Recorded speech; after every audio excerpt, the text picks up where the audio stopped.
Good morning, football fans, and welcome to 3 and Out right here on IE Sports Radio, your recipe for all that is sports. What's going on, y'all? Good morning and happy Saturday. My gosh, can you believe it?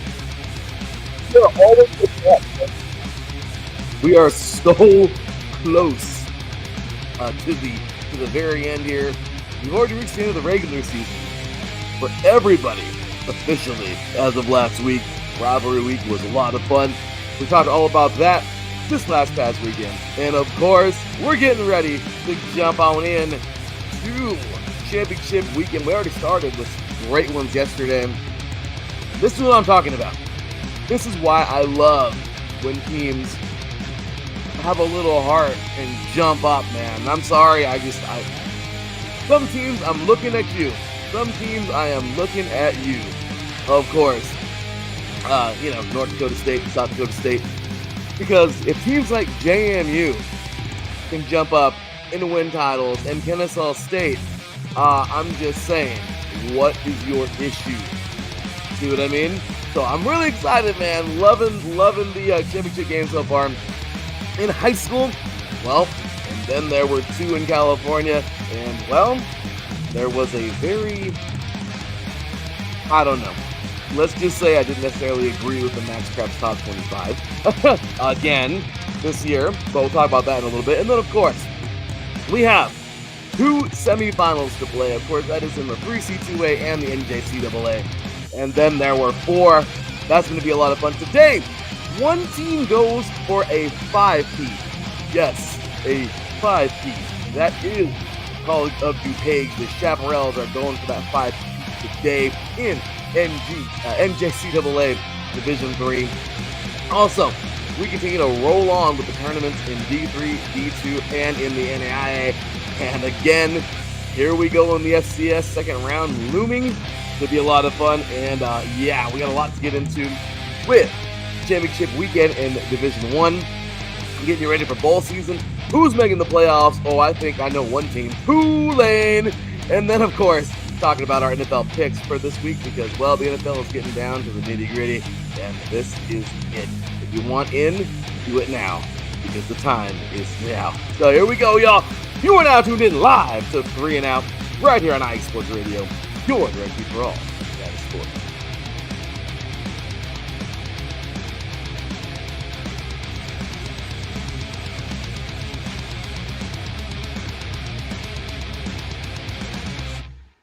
Welcome, all you diehard football fans out there. How's everyone doing? Happy Saturday. Again, it is Saturday, December 6th, you guys. What a week it has been in more than one way. But what a week it's been, and what an awesome year of football it has been, right? I'll tell you, I'm sitting back here on this beautiful, crisp morning with my delicious coffee cup, my delicious coffee, and getting ready to talk some football. Let me just say, man, it has been an awesome season. So many things that I would have never in a million years predicted or thought, but that's football, right? And that's the best part. We know we're wrong half the time, but we want to come on here and have fun and talk about it with you guys. When we're right, it's fun to talk about maybe why we said that. So I'll tell you, we, of course, me, talking about who is the other? Well, I think you guys all know, of course, he is IE Sports Radio Hall of Famer.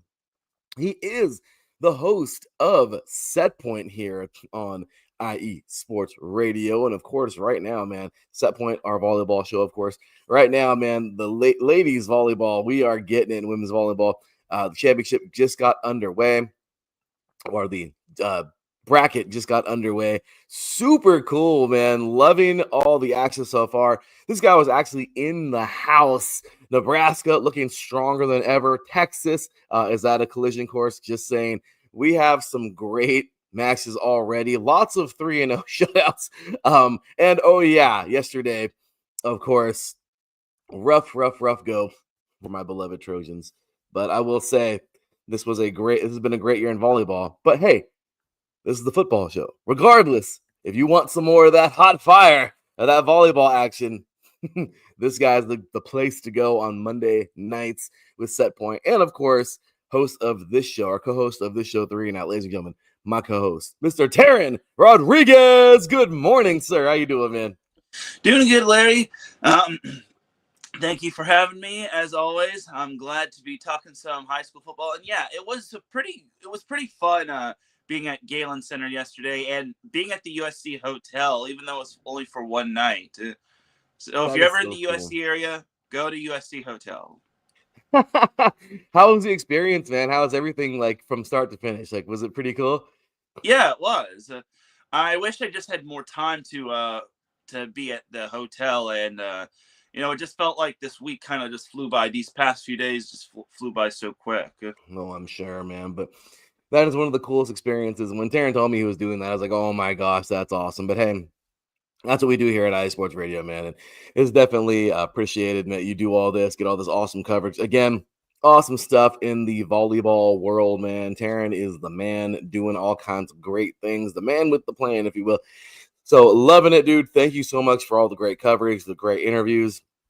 Again, just got to put him on blast here, man. Set point Monday evening, 6 p.m. Pacific time, 9 p.m. East Coast time. He does a great job every single week, just giving you the latest, delivering you the latest in volleyball. And right now, like I said, one of the biggest times, of course, talking about this women's tournament, which is like seriously one of the biggest topics of the entire year, every single year. So awesome there. Thank you, sir, for doing your thing, working hard. And well, again, thank you for making time, man. I know you're a busy guy, so thank you for being here this morning. Of course, yeah. And I know thankfully, we I was able to be back here. I mean, it's kind of the good drawback of the matches being on Thursday, Friday, as opposed to Friday, Saturday. But I've always got time for you. hey, that's what the show's all about, man. And we appreciate you, man, for coming on. Like I said, last week we missed you with all the preview, with all the finals from last week. But man, what a crazy rivalry week. I just want to go through that really, really fast because I know there's some good games, man. We talked all about it. I talked all about Soto last week, but any fun rivalry games that you just wanted to briefly discuss? Well, USC, man, they actually handed UCLA their first loss when UCLA led at halftime, but that felt like an ugly game, if you ask me, when it came to Yeah. the USC versus UCLA matchup. But USC did win the Bell game for the second straight year, which is pretty impressive, if you ask me. But still, they can't afford to start slow, and I highly doubt they're going to be going into a college football playoff. But yeah, that was a game I really liked. I mean, I'm glad USC finally turned it around and they were able to adjust. But again, USC would be such a better team if they actually started strong. I mean, they would probably have only 2 losses uh, if it weren't for that. So, and then Virginia, I guess, was pretty solid. Cal, even though this isn't a rivalry game, Yeah. them beating SMU was just such a big win right there. I was just generally impressed by them. And that caused so much chaos in the ACC. Oh, it So, did. yeah. It did. That was a fun weekend, man. We really, really loved it. I mean, of course, SC winning. Kind of crazy, man. That was the first time, of course, as you know, the first freaking time that SC that one of these teams actually won this game at home. It's kind of funny, right? Like Yeah, that is weird. Yeah. it's the first time I think in like the last 4 years that because I mean, hey, SC would win at the Rose Bowl, and apparently somehow, some way, the Bruins would win at the Grand Ole Lady. I mean, crazy, man. But yeah, so this year, rivalry week, always a fun one, man. No matter what, it's always a great, great, great week. Really enjoy stuff. Like I said, we really got into all those rivalry games last week. But with that said, Tara, let's go ahead and jump on in, man, to this last. Well, obviously, we didn't have anything, no action, no nothing. It's been championship week, man. So we're gonna start off in the FBS, obviously, because we had a couple games yesterday. Of course, I'm sure you got to catch at least some of the highlights over there doing your Yeah. volleyball deal. But I'm sure you got to catch some of those, man. And man, that was something. So starting things off yesterday, again, this is championship weekend right here on 3 and Out on iSports Radio, your direct feed for all that is sports. It's been crazy, man. Yesterday was one of the coolest days for me as just as a college football fan, as somebody who played the game. Just I love this game. I love what's been happening, and to me, this is awesome. So yesterday, What happened? Kennesaw State, these guys turn it around, man. They rise from a 2-10 freaking record last year to Conference USA champions. And I watched that game. It was such a good one. This is one of the best stories in football this season. Under first-year head coach, which is even crazier, Jerry Mack, the Owls complemented a stunning 7-win year and capped it off with a gritty 19-15 victory over Jacksonville State in just their second year in the FBS. Looking at you, North Dakota State, South Dakota State, in a game defined by defense and hustle plays, man. A goal line stand was in. I loved that. That was amazing. A forced fumble by the kicker, which was even crazier, and even a safety. KSU balled up national leading running back Cam Cook. This dude's going somewhere in the league. I don't even care. He's gonna go somewhere. And survived quarterback Caden Creel's 112 rushing yards and the late go-ahead touchdown. But when it mattered most, Amari Odom, remember that name. Amari Odom delivered a championship moment, a fearless final drive that included a 4th and 14 conversion, dude. A 26-yard strike on 3rd and 27, and ultimately the game-winning touchdown to Neville Dean with 50 seconds left. Teran, let me repeat that one more time. That last drive included a 4th and 14 and a 3rd and 27. And, of course, stamped it with 50 seconds left. Touchdown pass from 2-10. From 2-10 to a 10-win champion. Jerry Mack, man, put it best. Who does that? I've had to write that down yesterday. Who does that? And I love it, man. I love what the interviewers are saying, or what the commentators are saying, and the sideline reporters. They were saying Jerry Mack was saying this all year. Like, why? Let's not wait to be great. Let's be great now. We don't need to wait to be great. And dude, Kennesaw State did just that, man. Can you freaking believe that?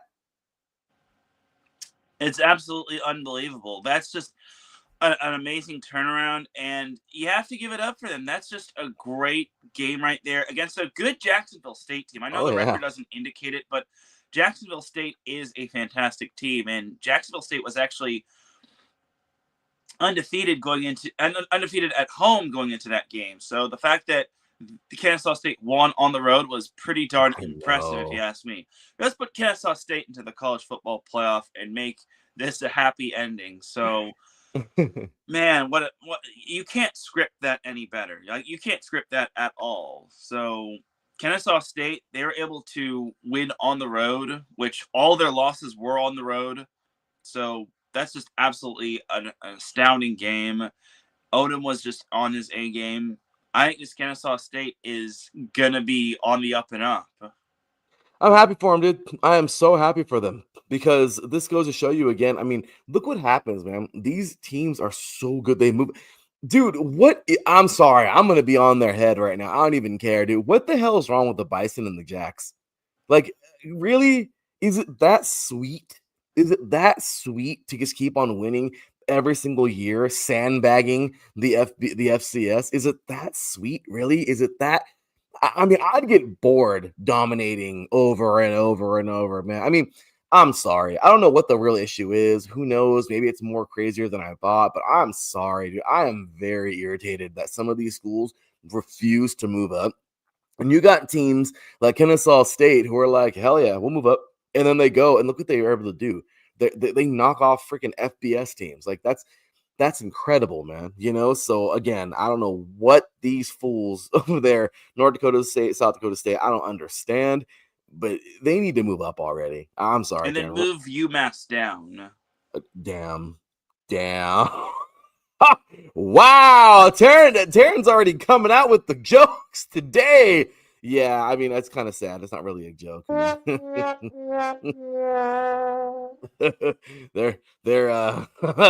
Babukamania. Hey, who that? Now, wow, it's a blast from the past. What's going on, bro? Glad to have him here, man. Great dude popping on in. Thank you, sir, for joining us this morning. But yeah, man, we're going to be talking about a team from his neck of the woods, as a matter of fact, right now, Tulane. But get into that really fast, man. Before we do that, yeah, poor UMass. Poor UMass. Anyway, but what a great feat there, man. What a great season for the Owls of Kennesaw State. I am really, really happy for this team. They played well, man. And I mean, I don't know. I mean, any last thoughts on this team? Because it's true. That'd be cool if they were to go to the playoffs. I don't think they'd last very long, but who knows, man? With the way they played, maybe they could. But I do know Amari Odom is a special player, and Coach Mack is a special coach, man. Yeah. Well, I'm looking at something. Okay, so this isn't this. The 15 points are actually the second lowest that Jacksonville State has put up this year. Their first lowest was 10 when they lost to UCF. So the fact that Jacksonville State was held to less than 20 points was pretty darn impressive, if you ask me. So again, great job to Kennesaw State. The two teams finished 7-1, tied atop the Conference USA standings, but eventually Kennesaw State was able to be the last one standing. They're standing on top of the ladder saying, "Ain't nobody better." I love it, man. It was amazing. It was amazing to see this, and I'm really happy for those guys, man. I telling you right now, I'm so happy for a damn good season, complete turnaround. You don't see that very often. So to me, that's something that I absolutely love and something that I will remember. You know, these kind of teams, this is what football is all about. This is what college football is all about, man. So I love it. It was a lot of fun. Speaking of another team yesterday, man, that got it done. Now this one might even be a little crazier. Which, wow, how about that? James Madison's meteoric rise in the FBS reached another freaking milestone on Friday. This is crazy. As the Dukes powered past Troy 31-14 to capture the Sun Belt Fun Belt Championship, an astonishing feat for a program only 3 years removed from the FCS ranks. Hey, hi, North Dakota State. How are you? Hello, South Dakota State. How are you? In just their third full FBS season, JMU has become a national force, and their dominance was on full display in Harrisburg. The Duke's defense overwhelmed Troy with 8 sacks, 14 tackles for a loss, constant havoc, and a late scoop and score that sealed their 11th straight victory, which was awesome. Offensively, Wayne Knight exploded for 212 yards, including a 73-yard strike that flipped the momentum, while quarterback Alonzo Barnett added 85 yards and a touchdown on the ground, even when the Trojans threatened, forcing turnovers and keeping the score tight. JMU's toughness, depth, and relentless pressure ultimately took over. So, for a team that was playing for FCS titles just a few seasons ago, the Dukes rapidly climb to Sunbelt supremacy. This is nothing short of extraordinary, man. And now we wait to see if their historic run can actually push them in to the college football playoff conversation. So, Teran, what do you think about all that, man? Yeah, that was first and foremost amazing win for James Madison, and there's a reason why they're now ranked in the top 25. They have been waiting their turn. They've been trying to get the respect that they ultimately deserve. I think it's high time we put some respect on James Madison. But you said it best. It's going to be a time will tell process on if they make the college football playoff or if Tulane gets in. But James Madison can hang their hat on them having an amazing season. I will just say it might be time to start doing away with this Sun Belt West versus and Sun Belt East type of thing, just Yeah. because Troy, look, I don't want to take anything away from Troy, but the entire Sun Belt West, it was a little bit of a log jam, whereas the Sun Belt East was pretty much just dominated for the most part by James Madison. I kind of wonder, would if Old Dominion faced James Madison, would they have fared any better against Troy? Because you got to remember, Troy did get shut out by Old Dominion, and not to brag or anything, but my boy Colton Joseph did do his thing.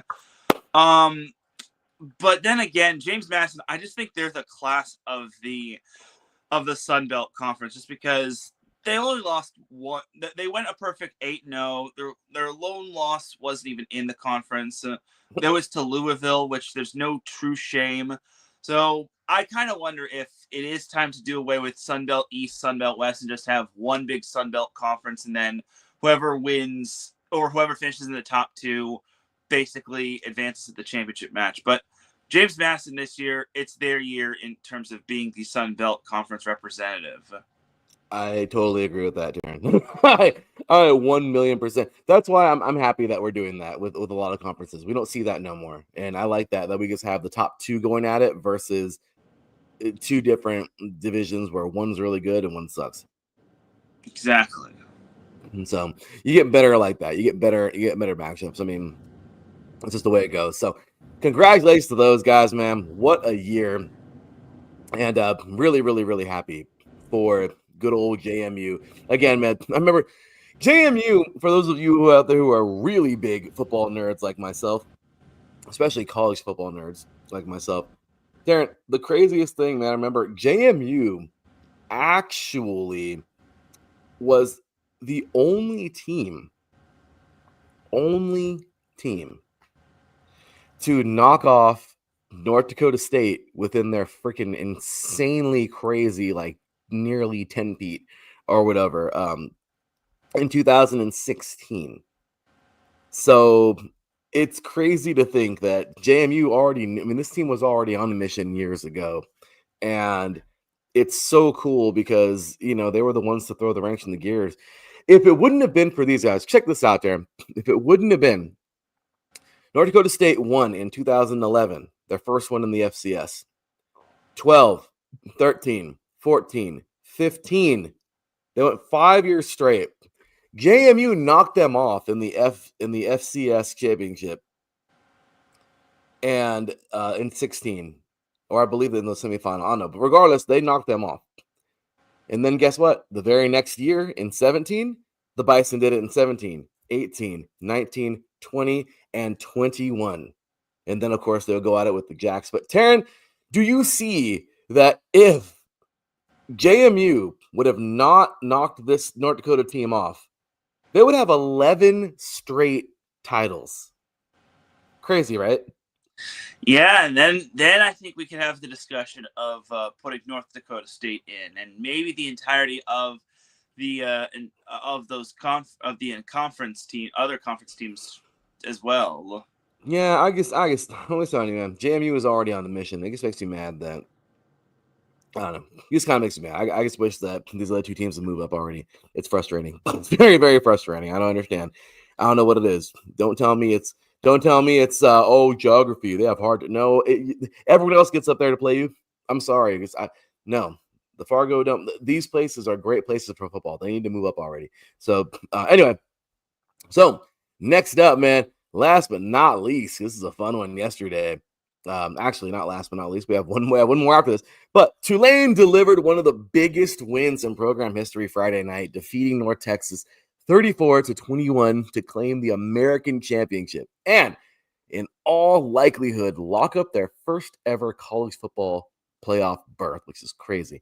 The number 21 Tulane Green Wave dominated on the ground with 199 rushing yards and 3 team touchdowns, while quarterback Jake Ratzlaff added 145 passing yards and 2 rushing scores. Even more impressive was Tulane's defensive performance. The Green Wave forced 5 turnovers, including a pick 6 by Christopher Rogers, and held star North Texas quarterback Drew Messmaker, I believe, to make a mistake-filled evening with 3 interceptions. With this victory over the highest-ranked non-Power 4 opponent in the field, basically, Tulane has positioned itself firmly in front of James Madison for the coveted group of 5 non-power, the 5 non-Power 4 automatic berth into the 12-team college football playoff. So North Texas versus Tulane was effectively a playoff game in its own, really. And the Green Wave now appear poised to head into the postseason as projected 11 or 12 seed, making history for a program still riding the momentum of its recent rise on the national stage. Teran, how about the Green Wave, man? Yeah, this was a very solid win for Tulane. Very good win, in my opinion. And honestly, Tulane, when you face Tulane, you got to stop the run game. They're going to Mm-hmm. pound the rock down your throat. That's basically their MO. I've seen it before. And Tulane definitely does make a great argument to be in the college football playoff. Their only loss was to Ole Miss, which there's no shame in Mm-hmm. losing to that, losing Mm-hmm. to that team. And then their other loss was against UTSA. But I think Tulane being the highest ranked, probably non-power 4 team is what's making them a great case to making the college football playoff in the non-power 4 category. So I think Tulane is going to be a dangerous team if they get in. If your run defense Mm-hmm. isn't on par, this team is going to run all over you. No, they're nasty. They are nasty. This is a great football team, man. And I mean, we've seen a couple years ago when they knocked off USC. Remember? Oh In, yeah, in, don't in that remind me. that bowl game, I know I was pissed, but I will say, hats off to Tulane, man. They proved it there. They're not no scrub team, man. This is a good football team, and they've been proving it for a couple years now. So they make it. Congrats to them. What a year for Tulane, man. And then last but not least, Darren, let's go ahead and get on in to this game from yesterday. I don't know. I feel like you're gonna enjoy talking about this one, man, because we've been having fun with these guys all year long. And I mean, this is this is this is Boise State. That's all there is to it, man. So let's get on into this last game here, because Boise State and UNLV met up for the Mountain West Championship game yesterday, and Boise State's 38-21 win over UNLV wasn't just another trophy. It was a final statement from the Mountain West gold standard in their 15th and final season in the conference, as they need to exit now. The Broncos captured an incredible third straight Mountain West championship and their 7th overall, cementing their legacy before moving to the rebuilt Pac-12. Despite no, Teran, no. Where the hell is my applause? Yes.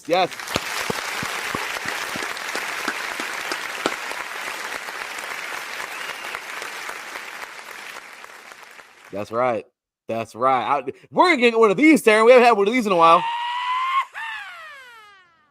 Yeah, I'm all for it. Yeah, we're yeehawing over here because damn Pac-12 needs to get back up there. But yeah, man. So despite a turbulent year that forced Boise State to rely on a local backup quarterback for key stretches, the Broncos once again rose when the lights were brightest.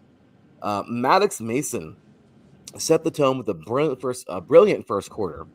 Offensive coordinator Nate Potter flipped the script with an aggressive aerial start, and 3 phases delivered when it mattered, man. So all 3 phases, personally, that's what I thought, deliver when it really mattered. So Boise State controlled third downs, avoided costly mistakes, and leaned on its championship DNA, the kind of poise that comes from being the league's powerhouse for a decade and a half, because that's exactly what happened.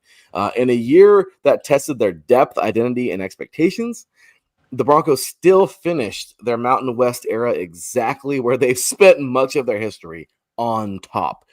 Teran, how about Boise, man? Yeah, this was a cherry on top type of ending for Boise State. In a year where the Mountain West Conference might have been the most balanced and most up for grabs, Boise State was able to rise above, because you got to remember, it was a 4-way tie for first place, and it came down to the computer rankings picking the champion or the championship match. And unfortunately for San Diego State and New Mexico, Boise State and UNLV were the 2 lucky recipients. But Boise State proved time after time that they are definitely the class of the Mountain West. and they're going to really do wonders in the Pac-12. I think this Boise State team is definitely something special. And you got to remember, this is a Boise State team that made the college football playoff last year, and that had Ashton Genty, that lost to Penn State in the quarterfinals of the college football playoff. Mhm. And then they were in a little bit of a massive rebuild. They were ranked to start the season, lost. They lost, I think, to South Florida. And there was just a lot of concern for this team. Everyone was Mhm. wondering, is this team going to be back in the Mountain West Conference Championship match this year? They were, and they basically ended their little run on top. It was amazing to see, man. Congratulations to Boise again. These guys, they really worked hard. It's true, man. The depth was incredibly tested. It was pretty cool, man. And Maddox, this dude, Maddox Mason, man, he was so graceful. I just love it, man. He was so, yesterday, man, when they won, it's just genuine, uh, you know, after what is it called when they interview you afterwards, so I mean it was great. This team really rose the occasion, and it's awesome job by the Broncos, man. I really enjoyed the crap out of the season for the Mountain West, because you're totally right, man. I've never really seen the Mountain West this up for grabs before. It was actually competitive for the first time in a long time, but Boise State still stamped their mark on this conference, man. And I'm so proud of these guys. Just what a year. And I'm happy, man. We're remaking that Pac-12, and I'm glad, because it's crap. This is crap. We really do not need to be doing this, where teams just keep on freaking leapfrogging or jumping ship and everything like that. I get it. There was a particular reason of why that happened, but it's just really cool that this is happening. And Boise State, man, they're going to head on over, and it's going to be really cool to see these guys. So I'm really happy. And let's do this. So okay, well, with that said, Teran, that is that for some college football at the moment, man. We are gonna, well, actually, Teran, oh boy, you'll see. We gotta flop around a little bit, because there was a game yesterday that was pretty important. We're gonna talk about that in a few moments. Regardless, let's get on over to high school, man. Let's go ahead and talk some of my high school football, because it was this has been a weird week, Teran. Again, I hate complaining, especially about high school football, because again, I get it. They're teenagers. But again, this is major, and hey, we're Americans, man. We love to see the best of the best where they belong and everything, unless you're that team. The recent Max Preps top 25 were released on Monday, December 1st, and we both said that we believe Bishop Gorman should definitely be number one, because, well, they've faced a freaking gauntlet this year. Maybe not been the toughest one, but they're the only team that's up there that's got one loss to a formerly number one team. And even though they kind of fizzled out at the end there, Mater Dei is still amongst the absolute best in the country. And these guys, good old Bishop Gorman, faced the likes of, well, Centennial in Las Vegas, but they faced Kahuku, top team in Hawaii, Lone Peak, a top team in Utah, East St. Louis, top team in Illinois, and who else did they face? Oh, obviously Mater Dei, and Santa Margarita, who is currently playing for the California State Championship, well, coming up, versus De La Salle, another top team in the country. Obviously, they ran to their league. They won another title, which is great, but it doesn't sit right with me that this 11-1 team is really good. And don't get me wrong, nothing wrong with Carrollton. We are high on them every single year. We are. But Buford, that's a big time school that I think I want to be playing next. But regardless, this year they just played a bunch of local schools, Taryn. It wasn't like it was a lot. These teams seem like they're all in Georgia, and that's it. That's it. They played Grayson and they knocked them out last week. Grayson, obviously one of the top teams in the country, and I get it. Where, oh yeah, you beat number one, you are number one, but why didn't that happen for Mater Dei then? Okay, that doesn't make any sense to me. And then North Gwinnett, they beat them yesterday, 48-21.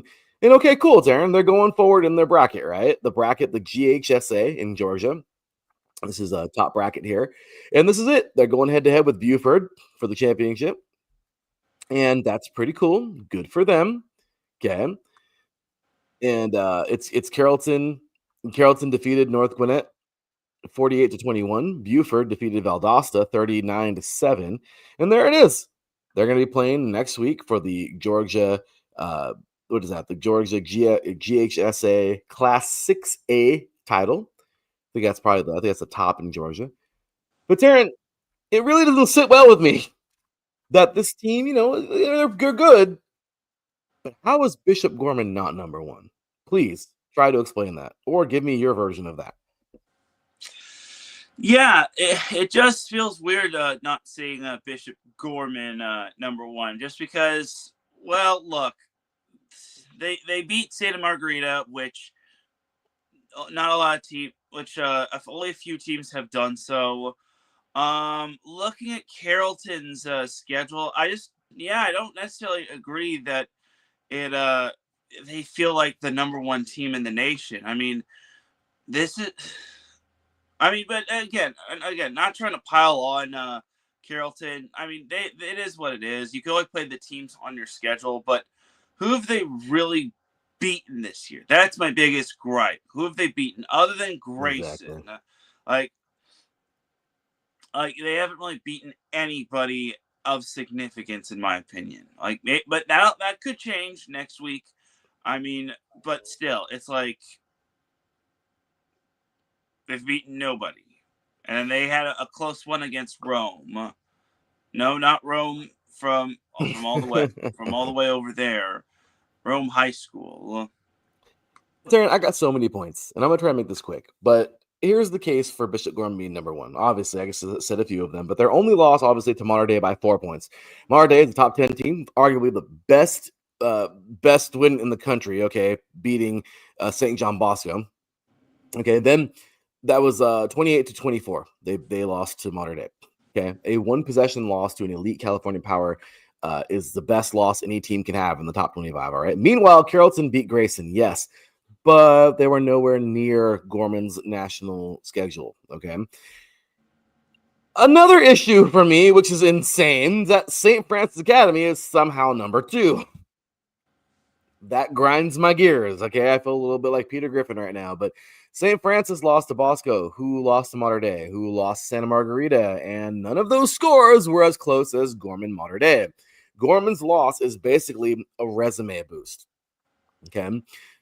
They destroy every local opponent. 44-7 in the state final, 7 straight Nevada titles, 16 since 2007, a nearly 20-year stretch of dominance. National powers are supposed to win local games by 30 plus. Gorman wins by 40 plus. Okay. The eye test is unmatched. This is my next point. Gorman is the fastest team in the country, all right, loaded with D1s. These guys are incredibly good, okay? Well, you can make an argument for that, but they're really, really solid. They're loaded with D1 skill players, elite in the trenches, a complete balanced team on offense and defense. I'm not saying that Carrollton's not that, or St. Francis Academy. But again, you've seen Gorman battle tested, right? And Taryn, you're totally right. You can only play who you play, right? You only play who's on your schedule. But dude, I just don't know. But anyway, let me move forward now. So if you put Gorman on a neutral field with Carrollton, South Lake, and Santa Margarita, Gorman is favored in nearly every national power ranking model, except for Santa Margarita, even though they did beat them. But that would be a closer game, in my opinion, that you would give that to. They have the best loss and best post-loss response. After Mater Dei, they won out, blew everyone out. It's crazy, right? Looked like a national champion, closed with a dominant state title performance. Teams often fall off after losing the big one. Gorman, they get better. At least this year, they got better. So, Carrollton, at number one, feels premature, if that's the right word. Carrollton is awesome, no question. Beating Grayson was huge, but that's one win, Taryn. Gorman has big wins every year, every schedule, every recruiting cycle, and consistently tests itself against Mater Dei, Bosco, Florida Powers, Texas Powers, elite regional teams. Carrollton got rewarded for timing, in my opinion. Gorman deserves credit for dominance. So if we're being honest, the real top three, and this is just me being as real as it gets. Tell me if you agree or disagree, Teran. It's okay to disagree. But this is the real top three, in my opinion. Bishop Gorman, number one, number two, Santa Margarita, and number three, Carrollton. Does that fit with you? Absolutely. Right? I mean, it just makes sense, Teran. I don't see it. So why? Because these three pass the national eye test before anyone else does. Even Max Preps knows this. I know they know this. They drop hints all season through their awesome write-ups, but the postseason chaos forced their hand numerically, I think. And I get it. Again, I love Max Preps, dude. I love them. I don't think we get things wrong sometimes, whatever. And they probably disagree with me right now with what I'm saying. And that's fine. That's what this is all about. I'm not changing anything. That's their website. We're using their website to look at their rankings. So yeah, I'm nothing to them. But I'm just saying when you look at it, it's like, come on now, do the math, put it together. But so bottom line, Teran, if the goal is to rank the best football team, not best resume, Bishop Gorman should be number one in the country. Okay, and they should be winning the state title the national championship this year. Ask any neutral coach, scout, or college recruiter who scares you the most. They will all say in this pack right here, Bishop Gorman, I think, more than the other two. And the reason why they wouldn't say Santa Margarita is because Bishop Gorman beat Santa Margarita. Maybe some would say that. I don't know. But all right, Terrence, so I just went on my rant there for a little bit, but please let me know what your thoughts are on all that. Sorry. Yeah, I think Gorman does deserve the number one spot. I mean, they literally went out to Southern California and beat Santa Margarita on the road, and they had an argument to beat Mater Dei. They definitely were so close, but unfortunately, just close just couldn't cut it, and they couldn't close. So I want to see what happens with Carrollton and Buford. That might be for the national championship. If Carrollton loses, then Gorman deserves the national championship, albeit they have one loss. I mean, not trying to slight Buford or anything, but I just think if you're number one, you got to prove that you're number one. So let's see what you got, Carroll. Carrollton's on the clock for not next week, but for the 15th. Well, I mean, I'll be interested to see what Santa Margarita could do in the state championship, because some are kind of writing them off, saying this might be De La Salle's time to end the Southern California's reign in Division One. But I'll only see it until I believe it. I'm with you, dude. I'm totally with you. And speaking of De La Salle, man, I mean, this is it. This is it. This is actually pretty cool. De La Salle, man, going head to head with Santa Margarita for all the marbles in the Open. Well, in the state, that is, state Open Championship. This is actually be a good game, Teran. I just want to know it's going to be at Saddleback. I mean, it seems to be a very winning field this year for not only them, but the not only the winning the home team there, but that's where a lot of titles are played. I don't know, Teran, are you making your way over there? Unfortunately, I mean, I could try to get a credential, but it's not guaranteed. I mean, I wish my other team, Los Alamitos, had won their game yesterday in terms of their regional bowl game. Unfortunately, not. So it'll be tough, but maybe. I mean, I guess the only thing I could say is that you miss 100% of the shots you don't take. So we'll see what happens. Well, I'll tell you, Teran, I think, and man, I mean, it's right there in neck of the woods. See what happens, but that's going to be pretty crazy. But anyway, moving forward with any of the other teams, man, moving forward, looking at the other, we're getting close to the end of some of these state titles and all that good stuff. Any others games you want to point out here from college or from high school football? No, next week is the CIF state championship, where obviously De La Salle and Santa Margarita will be facing one another. It'll be an 8 p.m. start. I want to know what your take is on 8 p.m. starts. I just think it's a little too late, in my opinion.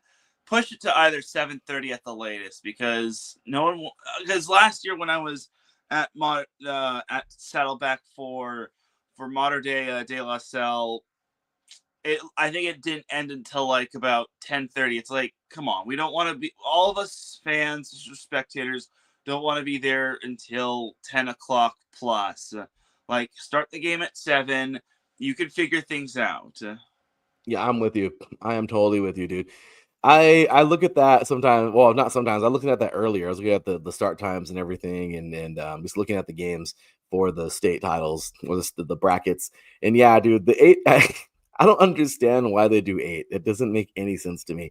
Why would you make something 8 o'clock when all season long it's either 7 or 7:30? Which realistically, I know football old school. Uh, I know actually 7:30 was like the average time, or like the time they usually would. But I do believe that 7 is a better fit, especially high school students and everything. And I know we're getting at the end of the year, semester's almost over. But this is crazy. I don't know. I don't like these 8 p.m. starts because I feel like it's super late. And then of course these guys got to travel back home. I mean, they're getting home at this crazy, ridiculous hour unless they get a hotel. But I don't know, man. To me, I just felt like why don't you just put 7 o'clock is a great time. 7 o'clock is a great time. High school football is going to be 2.5 hours, maybe 3 pushing it, because the quarter is a little bit shorter and everything. But yeah, I do not like these 8 p.m. Starts because this is what it's been for the last couple of years, right? Yeah. Yeah. See, so I don't like that. To me, I feel that's kind of stupid. I don't understand why they're doing that over and over. But do you have any idea why they even do like legit like what? Do you have any like have you heard anything ever of like, oh, well, we do it for this reason? Like, is there anything like importantly particular why they do that? I imagine it must be like a timing thing for throughout the entirety of the other championship games, because it's not just one division, the Open Division Championship. There's last year when I went there, I think there was like the Division right. 2 AA Championship between Edison and Central, That's and then right. the one before that I think was like 3 AA when Palos Verdes played their opponent. I'm blanking on their opponent, but still, it's like there are 3 games happening at Saddleback, but they have other sites. They use Fullerton Union College and then Buena Park High School. So maybe they should get like another site, like a 4th site. That would be good. I don't know. It's a CIF state thing. That's kind of annoying though. Like, why? Like, like why? I don't know. I like that, and I get it, like field regulation and everything like that. But I don't know, man. I mean, I don't know. That's frustrating. I would rather. I don't know. To me personally, the 8 p.m. thing is annoying. That's all there is to it. I don't see this being something that's good for everybody. I mean, I don't know. Again, just us complaining, but whatever. But yeah, I do not like those 8 p.m. starts. I don't. I do not. So, all right, Teran. Well, yeah, call us cranky old men, and call us copy to Priven. But honestly, no one wants to sit there until 11 a.m. If it was like televised nationally, like if there was like a broadcast deal, I can understand. But no. Yeah, kind of annoying. So I know we're those old people now, Teran. Get off my lawn. We're those people. Whatever. I don't give a crap. Talking about high school football and changing times, and so us old folks can get to bed. And just kidding. No, that's crazy, man. But so all right, Teran, let's go ahead and move this sucker on over into. Here's my mover on into. Unless you got anything else for high school. Nope. Okay, let's move it on into the 3C2A, man, because we have some goodies coming your way. Actually, they are coming your way, Teran, which is kind of funny. But this is going to be a really fun, really fun Final Four, man. I love this so much. We see some new teams in there. We see some old teams in there. I feel like I'm reading a freaking Dr. Seuss book. But yeah, we got the new, we got the old, we got some teams that are just right now, dude. This is that moment where these players are going, we can make history today. This school's name hasn't been relevant for X amount of years or ever, and we can make it relevant. We've already did by making it this far. But how about we make it even better? And to me, that is one of the coolest things in the world, man. So we all know what we're talking about here. And then there were 4. Let's do it, man. Let's start off with NorCal. We have the NorCal Championship going on. The 3C2A again is the junior colleges of California only, NorCal versus SoCal. And well, this is it. The best are going head to head in each region. And that's it. The championship will be played next week. Who will win it all? Let's find out. So in San Mateo, we have Modesto at San Mateo. The road to the state finals is in Northern California, runs through College Heights Stadium once again as number one San Mateo prepares for its sixth straight NCFC championship appearance. The defending state champion Bulldogs earned their spot with a commanding 34-13 win over Fresno City, powered by 446 yards of total offense and their trademark suffocating defense, which held the Rams to just 200 yards. Sophomore quarterback Luke Alexander delivered 2 touchdowns, while CSM's ground game, led by Dominic Gonzalez, 94 yards on the ground, by the way, and Malachi DeMoss, 72 yards, pounded out for 280 rushing yards behind one of the most balanced attacks in California. Their opponent, a familiar one, Modesto Junior College. Of course, right? The Pirates and the Bulldogs. It wouldn't be anybody else in the North, right? Fresh off a dominant 35-7 victory over a Diablo Valley team that you and I had a lot of hope in, Teran, of mixing things up there on the North, kind of like how the two did down here in the South. These guys returned to San Mateo for a rematch of both their September meeting, a 41-21 CSM win, and last year's NorCal title game, which the Bulldogs edged out Modesto 27-22. The Pirates are one of the few teams to defeat CSM during the past 2 seasons, but the Bulldogs enter riding a 20-21 win streak with one of the nation's top defenses. So with a state title bid on the line, 2 of Northern California's oldest rivals collide again. This time with everything at stake again. Teran, game's kicking off today in just a little bit. Who you taking and why? I gotta go with San Mateo until they get knocked off, until someone beats them, until someone says, San Mateo, you are no longer champion. I gotta go with the champs. San Mateo has proven time after time against really talented teams in Northern California that they are the best Northern California team in the 3C2A football realm. So give me San Mateo. I'm with you, Teran, 100%. My gosh, how cool it would be to see Modesto go. I think that would be one of the coolest things. I would love that. To me, that would be one of the coolest. Just seeing the mix up and all that, it would be fun. But honestly, dude, I just can't say anybody else right now. San Mateo has been dominant. And when I mean dominant, ladies and gentlemen, let's go ahead and take a look. And we're going to have fun with this too at the end of the year when we're done, Teran, you and I, again for another season. And as these go, we're going to have a lot of fun with talking about the champions from previous years. But Teran, let's go take it back to 2019. Okay. 2019. Riverside knocked off San Mateo 31-14. Okay. In the 2019/20 season. And this was huge. Okay. This was huge because this was Riverside's first ever national championship. Well, first one since my birth year in 1989. Okay. Very long time. And they freaking did it after 30 years. They knocked off San Mateo. But San Mateo was there. The next year, COVID happened, sucked, didn't happen. And the very next year, okay, in 2021, San Francisco would knock off Riverside 22-19, and then San Mateo did not make it. But in 2022, San Mateo would absolutely destroy Riverside in a game that I still don't want to remember, 55-0. So San Mateo was there in 19, not in 2020 because nobody was. 2021 didn't get there, but here we go again in 2022, and they beat the brakes off of Riverside. The very next year, Riverside hosted San Mateo, and 24-21, Riverside wins another national championship, their third in history. But San Mateo was there. Last year, it goes back up north. San Mateo knocks off Riverside in Coach Kraft's last year as head coach at Riverside before his son took over.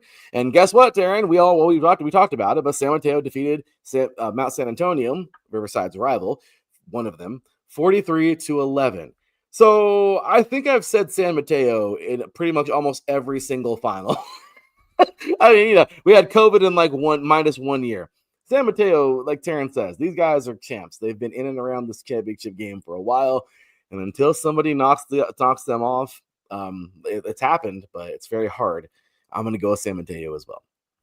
So yeah, big time stuff there. So alrighty, and then of course, let's get on to the South, man, because this is fun stuff. The 3C2A Southern California Championship stage is all set for a massive showdown in Huntington Beach as number 1 Golden West hosts number 2 Saddleback with a trip to state title on the line. This is an all Orange County battle today. The Rustlers enter a 11-0 enter off of 11-0 season and a fresh off of a miraculous fourth quarter eruption that turned a 10-point deficit into a stunning 56-38 rout of Ventura. Powered by freshman star Tanner Schmidt's 4-touchdown performance and quarterback Kuana K, which I still want to butcher his name, 5 scoring strikes. Saddleback arrives just as hot, riding an 8-game win streak after dismantling Mount Sac last week, 58-28, which I thought that was going to be a lot closer, but Saddleback is for freaking real. That's what I got to say. So a dominant ground attack featuring Kevon Clark and Darian Campbell. Both programs are chasing their first ever state championship, and with recent history favoring Golden West, winners of the last 2 meetings. Saturday's clash promises high stakes, high tempo, and the collision of 2 of the most explosive offenses in California. The winner moves on to face either, we talked about it, San Mateo or Modesto. We're both taking San Mateo for the 3C2A crown on December 13th next week. Teran, this one's a little bit harder, I think. Who are you taking? So basically, Golden West, in case Larry, you probably talked about this last week. Golden West needed a comeback in the fourth quarter to knock off Mount Sac was their opponent. Yep. Yeah, Mount San Antonio. So, look, I'm picking Golden West, but if Golden West thinks they're going to walk into Rustler Stadium and they're going to get an easy win, they have another thing coming. And honestly, Saddleback is as good as advertised. I think Saddleback is the real deal, but I think this is Golden West's time to shine. I think it'll be a barn burner. I think it'll actually be closer than expected, but I got the Rustlers advancing. My only qualm with this is that I wish it would have been played at Orange Coast College, just because there would have been more seating for Saddleback, and I think it's just a better venue. So that said, I'm still taking Golden West. I'll take that. I'll take that. That's fair. Teran, I don't know what it is, man. I feel like Saddleback can really make this happen. Because, I mean, they knocked off Saddleback. But I will say this. I mean, they walked off Mount Sac. But I will say this. I've been pulling for Golden West all season long, especially after knocking off Riverside. I'm sorry. I got to go with the Rustlers all day long. Saddleback definitely has every chance to win this because they're a freaking good team. But to me, this is going to be closer than Modesto and San Mateo. I think this game could even go overtime. I mean, both of them are going to be really, really good.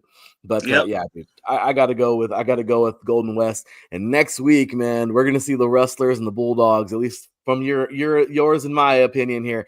We're going to see those two go head to head. Let's see what happens, man. But I am really excited, really, really, really excited for this, man. It's going to be a really fun game. And man, too bad you weren't going to this one. Yeah. I mean, maybe I could have done. I mean, I possibly could have if I truly tried. If I wasn't so tired from last night, I maybe could have. Maybe I could have had a 3-and-out college game day at Golden West College, but that's just a little too much. Maybe next week. We'll see, though. Dude. Well, it's going to be a lot of fun, man, and definitely enjoying some 3C2A football. So there you go, guys. Enjoy the games today. Look on the 3C2A website. They'll have videos and everything on there. So, or the video, you can watch it live. So, Teran, let's move on over to the NJCAA. And really quick, I want to mention this because, again, before we get on to the big four, the final four, if you will, the dynasty is on the line, dude. I know we don't talk a lot of Division III here, NJCAA Division III, that is. But the dynasty is on the line. College of DuPage goes for a 5-peat today as the Chaparrals host NDSC. Oh my gosh, NDSCS today at 1 p.m. I think that's their time. I don't know, but can DuPage cement its place as a NJCAA powerhouse, or will the Wildcats crash the party? And Teran, again, we're going to go back to the last couple of years. NJCAA Division III since 2021. DuPage defeated Nassau. DuPage out of Illinois, by the way. College of DuPage, Illinois. So that should be playing. Actually, they should be starting in a couple of hours here at 10 a.m. our time on the West Coast. But DuPage defeated Nassau. I hope I'm pronouncing that right. 34-29. Then in 2022, DuPage defeated this team, North Dakota State College of Science, 14-12, title number 2. In 23, DuPage defeated Rochester of Minnesota, 33-29, title number 3. Last year, DuPage defeated Lewisburg, North Carolina, 31-14, title number 4. And today, Teran, they're facing the team that they took on to win their second championship. And that, of course, is North Dakota State College of Science. And that was like their closest game. I think I was like 14-10-12, like I said. So back then, obviously, those aren't, yesterday's games don't win. Home runs don't win today's games. Sorry. In the words of good old Babe Ruth, he said it better. But I don't know, Teran. Do you think this is the day where DuPage is finally knocked off, or do you think a 5-P is the first time in college football? I don't care what level anybody's ever done this. Actually, no. North Dakota State did. But regardless, what do you think, Teran? Do you think they're going to win another one today, or do you think this is actually the time they fall? I have DuPage winning it. I think it's going to be a challenge for them just because it's the championship match and nothing's going to come easy. But I'll take DuPage winning this one. But this one should be close. I'm with you. I think so too. Let's see it. I want to see a 5-P. I want to see them win a 6-P, just because then they can knock off North Dakota State, and that'd be hilarious. I'm sorry. For the most titles won in a row, I think that'll be like a record. But regardless, awesome stuff there. And congratulations to both teams for making it. We'll talk about that one coming up. And then, of course, we have a fun one here. Yesterday, as I talked about, yesterday, it was played. I previewed it on Sunday, and well, here we go, Teran. We talked about it all year long. Tyler was chomping at the bit to get their shot at Iowa Western, and they did. But unfortunately for them, they came up short. The Reavers punched their ticket to the NJCAA Division I National Championship at 21-0 first quarter explosion, a huge pick six by Tim Robertson, and a dominant 223-yard rushing attack power. Iowa Western passed Tyler. Luke Ulrich and the Apaches battled late, but the Reavers defense, 3 interceptions and 4 sacks, shut the door and sends Iowa Western to Canyon, Texas for the national championship to await the winner of today, of course, Hutchinson and Northwest Mississippi. So what do you think about that one, Teran? Yeah, Iowa Western, look, Tyler did all that they could in terms of trying to beat them, but I don't want to use this word too much, but Iowa Western, I think, might be inevitable just because it feels like they and Hutchinson are on a collision course with one another. And honestly, Tyler did all that it could, but you cannot fall behind 21 points in the championship match. It just does not work that way. You just cannot do that. So Tyler, I think, still has a little bit of learn. They still have a little bit to learn in terms of the tricks of the trade when it comes to the NJCAA championship match. But especially when you throw a pick six in the first quarter and you're already spotting the other team 21 points already. So, again, Tyler has a lot to learn. They had a fantastic season, but in the end, I just think Iowa Western, their defense, they set the tone early. I think they were just too inevitable. They were, and it's rough, man. It would be fun to see a little switch up there, but hey, Tyler fought, man. Tyler fought, and you know what? Let's do it. That was fun. I really enjoyed that game. Got to check out some of it, and I feel that this is gonna be this is gonna be a really, really, really good title. Championship, because of course that they were battle tested yesterday, dude. That was not an easy game for Iowa Western. I know they exploded early, but Tyler fought back valiantly. So amazing effort there for those guys.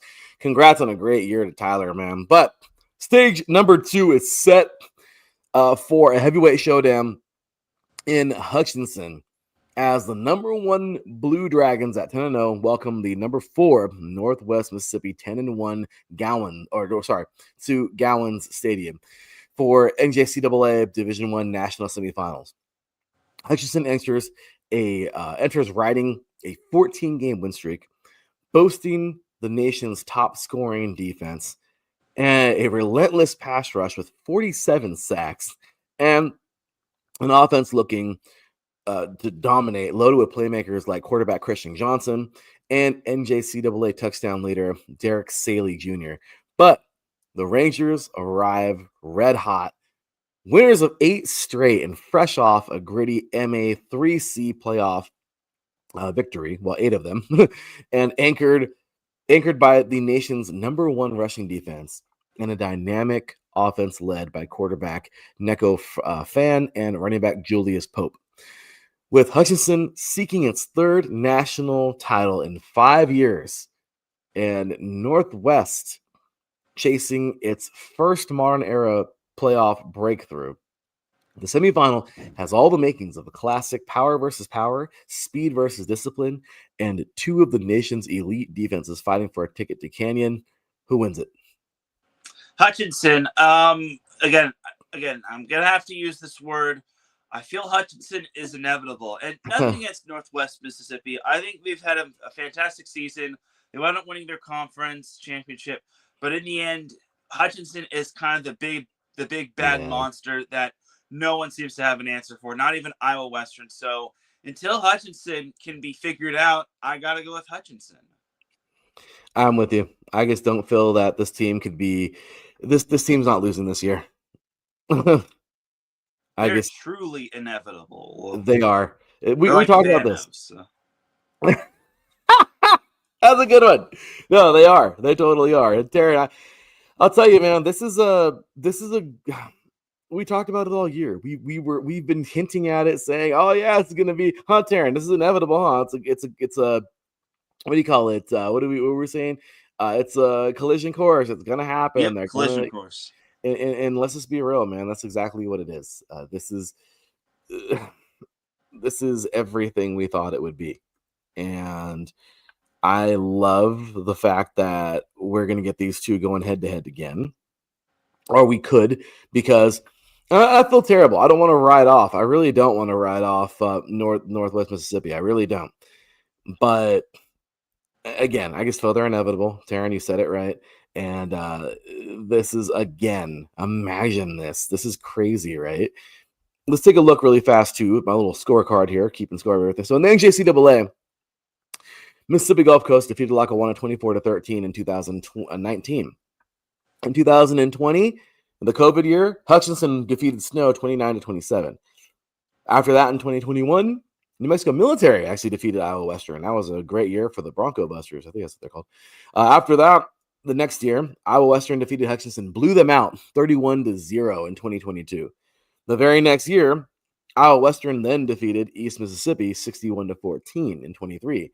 And then in 24, Hutchinson came back and they defeated Iowa Western 28-23. Hutchinson, again, has been in and around, man, this title game. And I really do believe that this team is full of tons of talent that can make this happen. So this is a lot of fun. This is a really, really cool game. Again, we're going to see these two rival each other for years to come. And there's no reason why Hutchinson should fall. I mean, but again, we don't know. This is crazy. And again, I feel terrible for writing off Northwest Mississippi, because those Mississippi teams are not freaking joking. They're very good teams. But when it comes down to it, though, Teran, you're right. It's inevitable. Both these teams are so good. And I don't know. when it comes down to it, it's just this is going to be a slugfest if both of them advance. So overall, good stuff here. Really excited for those games coming on up in the NJCAA. And there you have it. So, all right, Teran, is anything else for the NJCAA? Well, Sunday, you have the Game 1 Bowl between Snow College and Iowa Central. That's right. That's right. We do have a bowl game.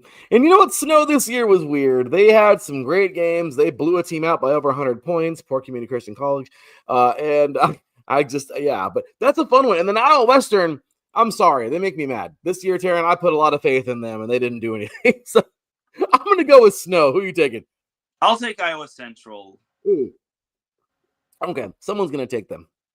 Because, yeah, they made me mad. I really thought they were going to make a splash this year, but it's all good. So that's a good one there, man. So, okay. Well, if you don't got anything else, let's take us a quick break, Teran. We're already an hour in, so take us a quick break. When we come back, we will speed on through D3 through D2, NAI, FCS, talk a little bit about some championships today, and then get our NFL picks in all before these games start, or at least try to. So you are watching 3 and Out right here on IE Sports Radio, your direct feed for all that is sports. We'll be right back talking plenty more football after this.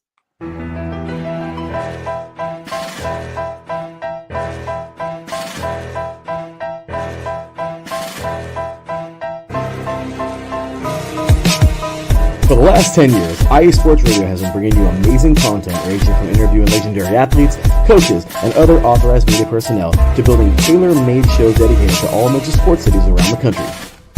Make sure to follow us at IE Sports Radio on X, Instagram, Facebook, TikTok, and YouTube to keep up with the latest in sports and with all of our shows. Also, make sure to check out our daily updated website at iesportsradio.com. At iesportsradio.com, you can see our daily show schedule and check out all of our show pages with personal bios to learn a little bit more about each of our awesome hosts. In addition to our show pages, you can catch the IE Sports Radio blog, Hall of Fame, Fans of the Month page, and our merchandise shop, including t-shirts, tank tops, caps, long sleeves, hoodies, and more. For now over a decade here at IE Sports Radio, we've continued to be by the fans, for the fans, and we thank you all for your support and for making IE Sports Radio your direct feed for all that is sports.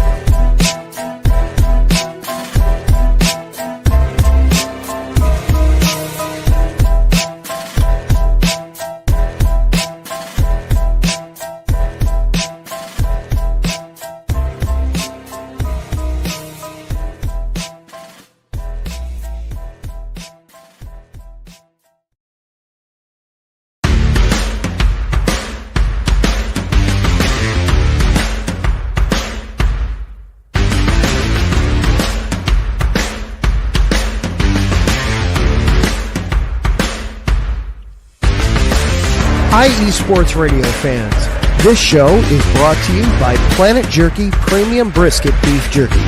Planet Jerky is the official jerky of the 2022 California League champion Lake Elsinore Storm, single A affiliate of the San Diego Padres. This all brisket jerky has gluten-free options, contains no MSG, no sodium nitrate, is low in sugar, and high in protein. Go to their website at planetjerky.net and follow them on Instagram at Planet Jerky. Planet Jerky, the jerky that's on a whole other planet.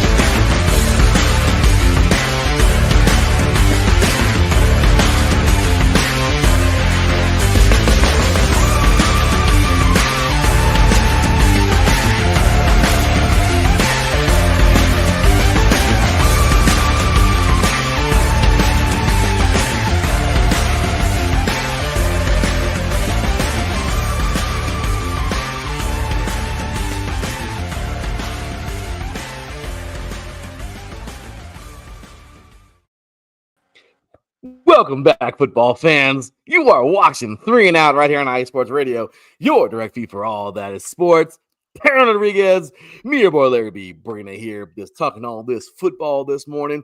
Again, big ups to our awesome sponsor, Planet Jerky. The jerky that's on a whole other planet. And of course, check them on Instagram. And of course, just get ready for our website. The relaunch is coming very soon. I keep on promising that, and it will. But here we go, guys. So we are getting it, man. Just moving through. Teran, let's get on into a little bit of Division III football. because again, Division 3 never disappoints. I will tell you right now. So, getting on into this season has been so much fun. We're talking about the season, but I will say the third round is here, and well, Teran, let's take a look at this bracket, man. The OAC rivalry goes national. Number 2, Mount Union looks to continue their dominant playoff run, but John Carroll comes in with one of the strongest defensive units in years. Expect a physical, emotional battle in Alliance. All right, Teran, does John Carroll knock off the mighty Mount Union, or does Mount Union just keep on rolling? I think Mount Union keeps this train rolling. Yeah, they're just really good. I don't know, dude. I like John Carroll a lot, but I can't see it. Mount Union is too good. So yeah, I'm with you on that one. Okay. Let's breeze on through this thing. We have Trinity, Texas versus Barry. So we have a heavyweight showdown in South Texas. Trinity taking on Barry. 2 discipline offenses, 2 top-tier defenses, and 1 spot in the quarterfinals on the line. Buckle up, man. It's going to be a fun one. Who are you taking? I'll take Trinity in a close one. That's a good pick. Barry can fight, man. I like Barry a lot, but I feel like Trinity has a little bit more we're gonna see, but yeah, I'm going with that one as well. Next up, we have number 18 Wheaton is red hot after knocking off Wartburg, which is huge, man, and now meets number 15 DePaul in a clash of explosive offenses. This one has shutout potential written all over it. What do you think? Man, this one's a tough one. I'll take Wheaton, but in a close one. I think so too. I don't know. It could be a shot. I don't know. It could go any way, but it should be fun. Wheaton is a great team. Let's see what happens. But yeah, I'm gonna take Wheaton over DePaul. Next up, number 7, St. John's, Minnesota, taking on number 3, River Falls. We talked about it last week, Teran. Of course, I know. Sucks. I was so high on, and I knew it was wrong, but I don't give a crap. I was so freaking high on Chapman, man. I wanted them to win this thing. Obviously, it didn't pan out the way I wanted it to, but it's all good. Chapman fought though, man. I mean, it was look good for these guys. The Chapman Panthers came on out, and yeah, it was a complete dumpster fire though. 58-7. We talked about that last week. Destroyed Chapman, but hey, at least they got to the second round. And there you have it. But yeah, now River Falls, we talked about those really strong Wisconsin teams.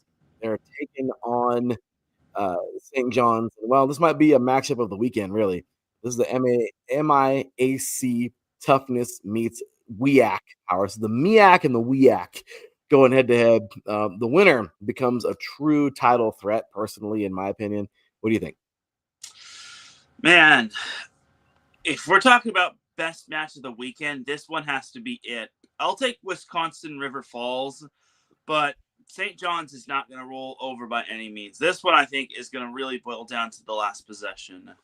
I think so too. This is a great team, and I mean, 2 great teams. I mean, and it's going to be tough. I'm going to go River Falls just because these Wisconsin teams are insane. But let's see what happens, man. Really excited for this. Moving on, we have number 1 in the country, North Central, who has just been cruising. It's like they're like Audrey 2 in Little Shop of Horrors. Feed me, Seymour. I mean, they just keep eating everybody. I mean, this team is incredible.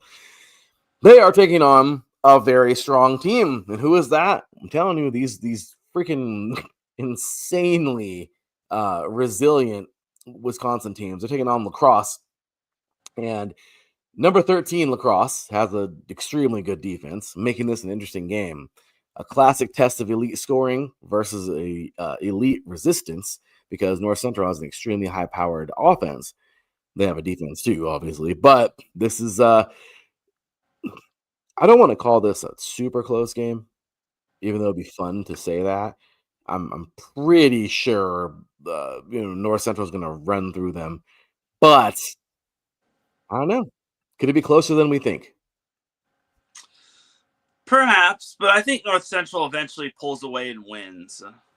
Yeah, I don't see it. I just don't see it. Now, if they knock them off, that'd be crazy. Lacrosse over North Central, but yeah, I don't see that. So yeah. All right. Next up, we have Wisconsin Platteville, number 10. Wisconsin Platteville takes on number 4 Bethel, Minnesota, in a trench war showdown. Bethel's balance versus Platteville's grit. This is one that feels like a fourth quarter game all the way, man. What do you think? I'll take Wisconsin Platteville. Yeah, again, just those resilient freaking Wisconsin teams, man. Love Yep.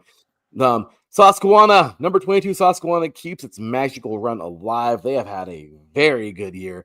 But Eastern U, they've actually become a postseason breakout story, which is kind of cool. This is two teams that you didn't really expect to see here at this stage. But someone advances to the quarterfinals for the first time. Massive stakes here, and this is awesome, man. This is a fun game. I really hope they televise this when I put it on the internet. But what do you think, man? Oh man, Susquehanna is coming off of a big win over Christopher Newport. I know, Eastern right? barely beat Franklin and Marshall. You know what? Screw it. I'll take Susquehanna. They're gonna keep this train Hey, going. They're gonna keep their Cinderella story going. Give me Susquehanna. I love it. Let's do it, man. That's a fun one. I like that a lot. Susquehanna would be a huge one there. And then, of course, we have the last game here. Salisbury, number 12, Salisbury, that is, brings its option attack to face number 8, Johns Hopkins, and its high-octane passing game, a pure contrast of styles. Whoever dictates the tempo of this game, in my opinion, wins. This is a tough one, man. I like Salisbury a lot, but I got to go Johns Hopkins. Facts. Johns Hopkins will win this one. I don't know if they'll win too convincingly, but I think they should win fairly nicely. I think they won't cruise, but at the same time, they won't allow a close one. It'll be enough, right? That's what I'm thinking. It'll be enough to win. So this is a good one. That's a good game there, man. So okay, well, let's see if we're right next week. Breezing on to NCAA Division II now. All right, man. Well, we have some fun stuff here. This is always fun. The road to semifinals rolls through Pennsylvania as number 1 cuts down hosts surging Frostburg State in a massive quarterfinal showdown. KU's explosive offense versus Frostburg's postseason test grit. Who punches their ticket? Who do you think? I'll take Kutztown. This one doesn't seem too complicated to pick. Kutztown over Frostburg easy. And Frostburg has been such a year, had such a good year. I mean, oh my gosh, it has been, I don't know. I don't want to see it end, but I think it does end today. As much as I like them, I really want to see them win. If they win, oh my gosh, good for them. But as somebody who would like to pick a winner in this game, I don't know. I just feel that, yeah, this is not going to be too much of a close game. So, all right, Teran. So next up, we have here number 1 Ferris State welcomes Minnesota State. Fresh off a statement win, Bulldogs dominance meets the Mavericks power run game. Expect fireworks in Big Rapids. Again, I want to doctor that one up, and I think the Mavericks can fight. But number 1 Ferris State is just too damn good. They're too good. Minnesota State will keep it close, but Ferris State will eventually pull away in the end. I think Ferris State is one of the more better complete packages for the most part in NCAA Division II.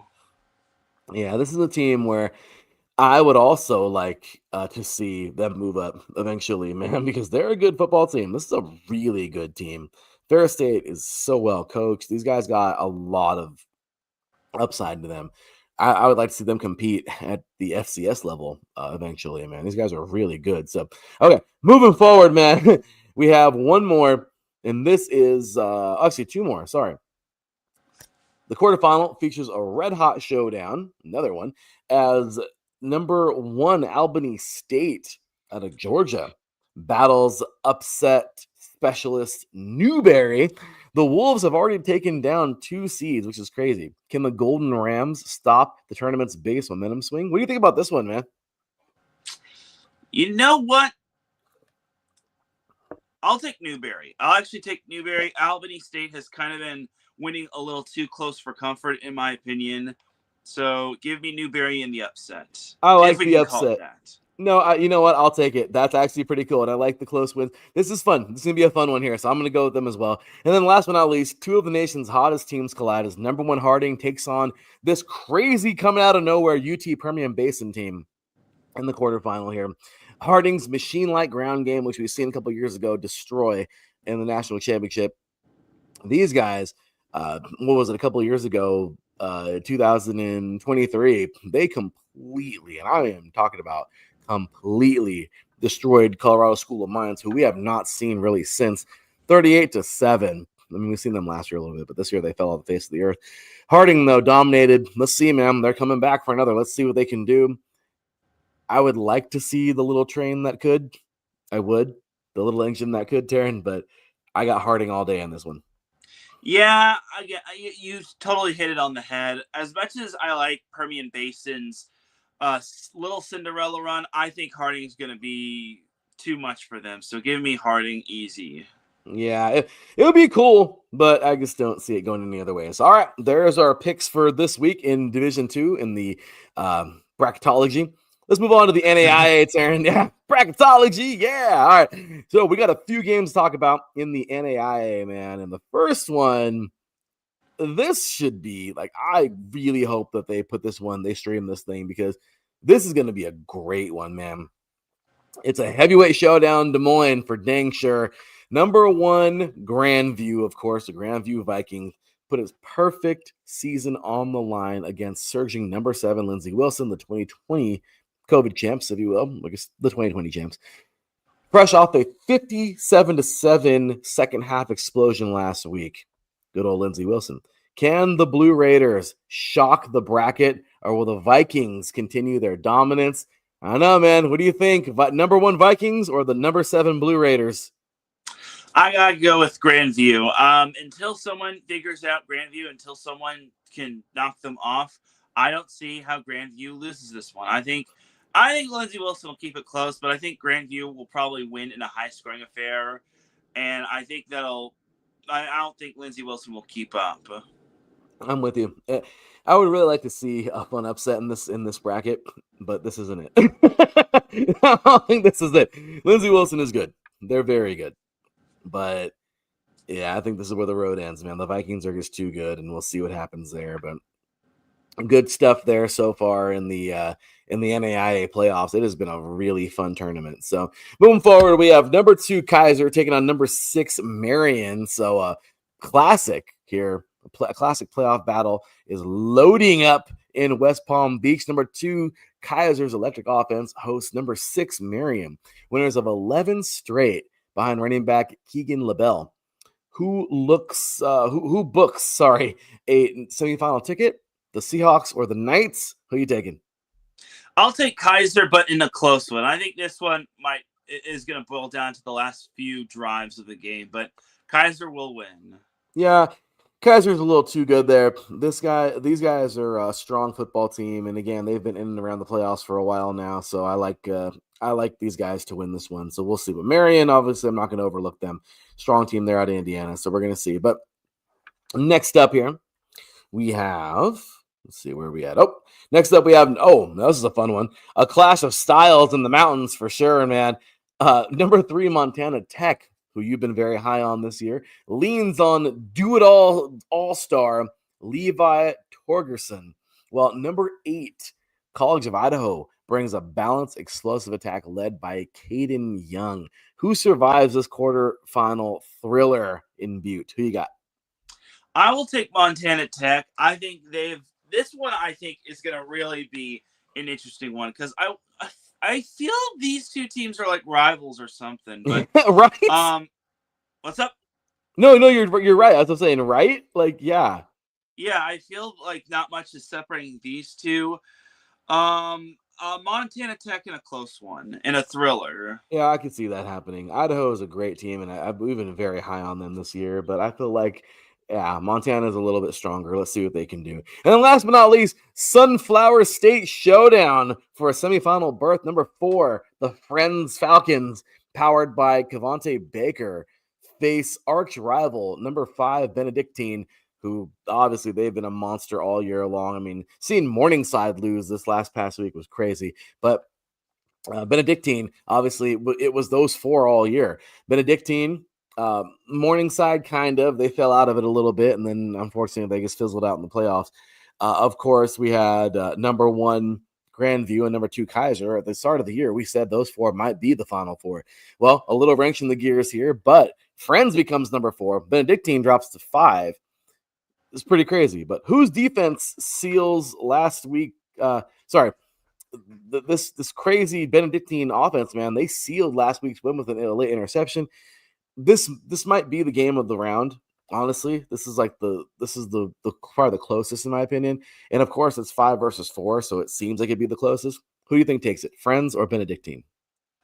Oh man, this one, you said they're rivals, and yeah, you can never go wrong with a 5 versus 4 matchup. But I'll take Benedictine in this one. I think they have the experience in terms of being here, and I think that'll be the key to taking down Friends. But it'll be a really close one, but I think Benedictine squeaks one out in the end. I agree with that. Benedictine is too good. These Ravens, I think the Ravens, they're just a solid football team, man. I really like what they got going on this year. This is a true contender, I think, because it's going to be a really fun, dicey round. I think they can go pretty far. If they win this thing, they can go further, a lot further. So might even see them upset and get on to the final somewhere. So, all right. So there we have it. A little bit of NAIA battling going on there. Let's move it on now to the FCS, where, we'll talk about some teams that, again, need to move up already. But the road to Frisco runs through Fargo because Fargo needs to, move on into the FBS. But regardless, here we go, man. North Dakota State hosts Illinois State after the Redbirds' dominant first round road win. Can ISU slow down the undefeated Bison machine? What do you think? Oh man, this one might be a little bit more complicated than normal. Can you imagine? North Dakota State is going to beat Illinois State. Yeah, I know, right? Can you imagine though if it was like that? No. Yeah, there's no way. I'm almost positive North Dakota State, because they belong in the FBS. They're going to go dominate. Yeah, dude. This team is too good, man. So, okay. Next up. Now, this is a fun one. A blockbuster in the making as number 8 UC Davis hosts number 9 Rhode Island.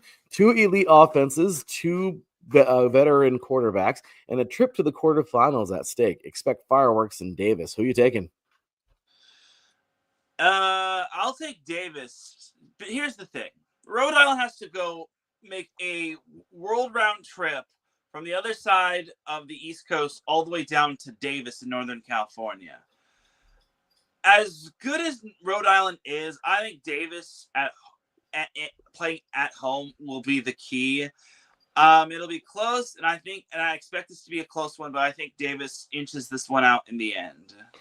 I want to see it, man. I like Davis a lot. Rhode Island's a great team, but you're right. That's a long trip. And overall, man, I just really, really like Davis. I think Davis is just the Aggies, man. They came last year. They were Final Four last year, weren't they? Like, they were really good last year. Actually, I think it was the Elite Eight. I think all the Dakota schools or the Central schools were in the Final Four. Yeah, they were there somewhere. Davis in the Final Four, but unfortunately, things happened. No, and it'd be great to see them there. This is a good football team, man. Like I said, the Aggies deserve it, and I really hope that they go far this year. So, of course, I'm taking the Aggies. Let's see what these guys do. So, all right, moving forward, Teran. The next one, Montana State and Yale. Obviously, Montana State doing something that's not easy. A couple weeks ago, knocking off Montana in good old Missoula. They head back to Bozeman with victory on their backs, and they're dominating here in the playoffs. They're looking good. But here we go.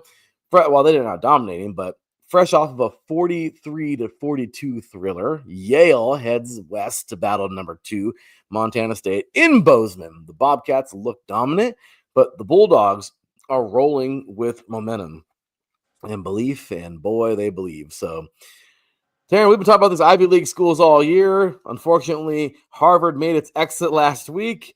Yale, man, the only team still there from the Ivy League. They're fighting to stay alive, but is this where it ends? Well, let me tell you about Yale. Last Ooh. week, they had maybe the most improbable comeback ever against Youngstown State. I was watching this game, and I was thinking, and I saw Youngstown State was beating the brakes off of Yale, and I'm thinking to myself, all right, well, it was a good run for Yale. It's time to pack it up. Let's go home, that sort of thing. Not so fast, my friend. Yale had themselves an amazing comeback. They only put 7 up in the first half.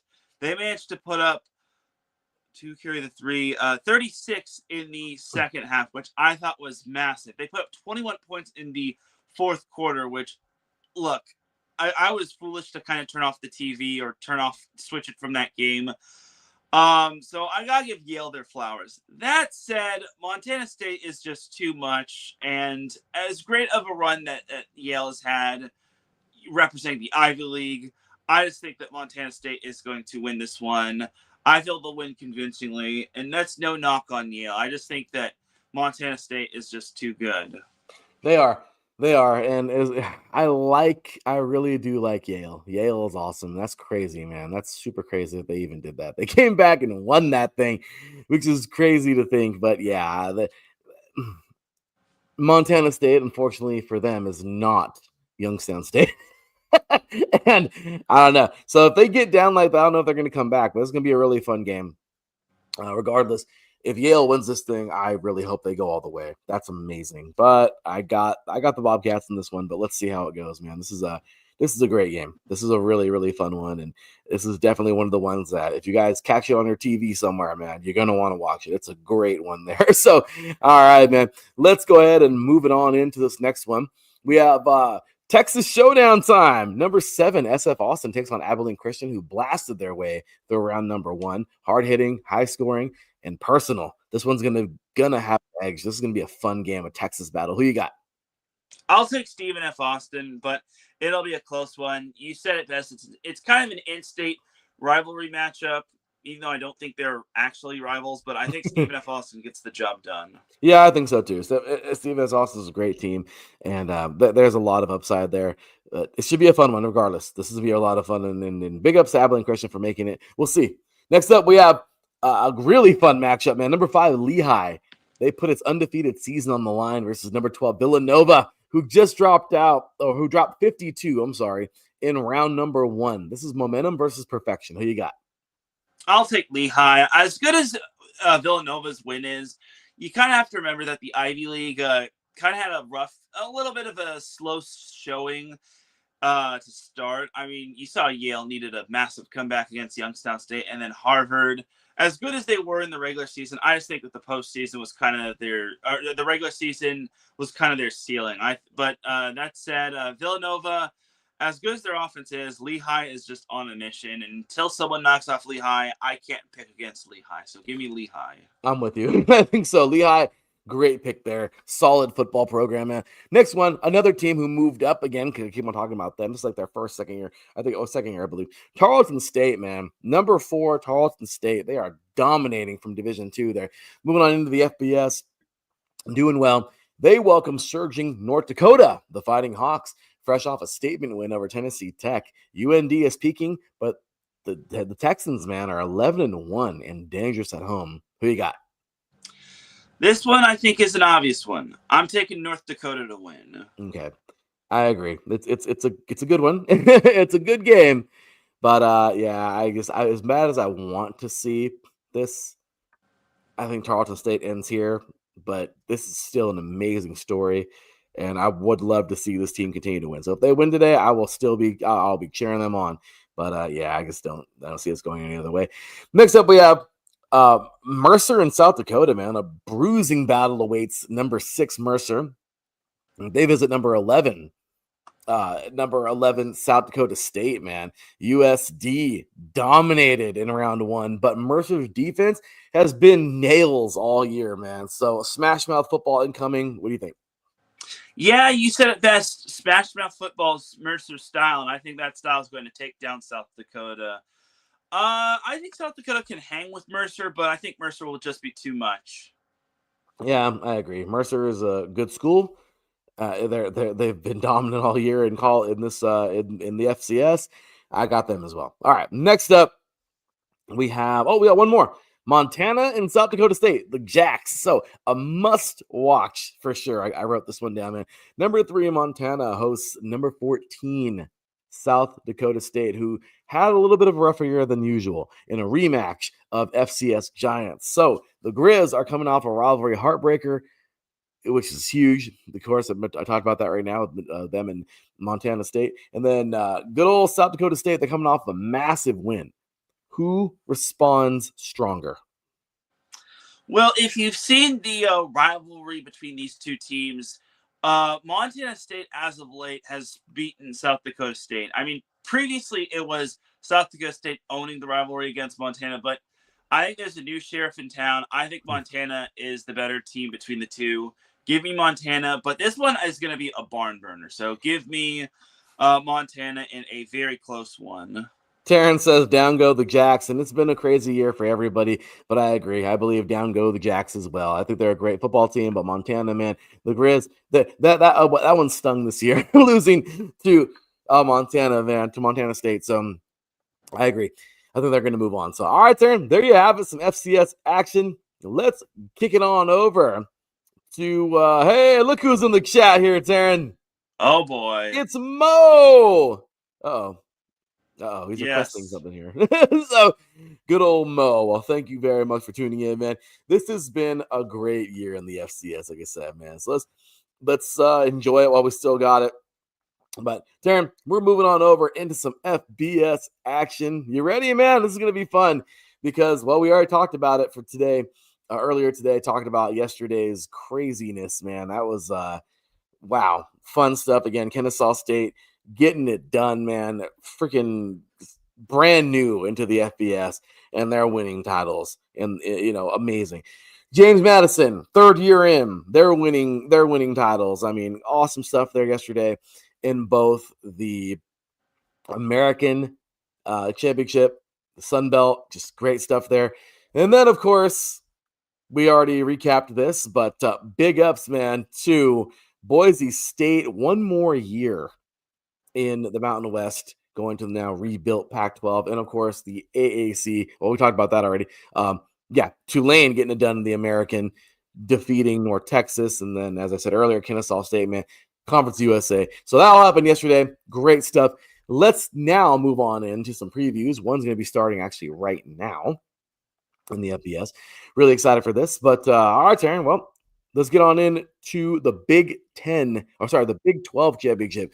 The Big 12 crown is on the line in Arlington as number 11 BYU brings its power run game behind star running back LJ Martin into a showdown with explosive number 4 Texas Tech, which is crazy seeing them that high, led by quarterback Baron Morton and wide receiver Coy Eakin. So 2 11-1 teams, one playoff dream. Who survives at AT&T Stadium?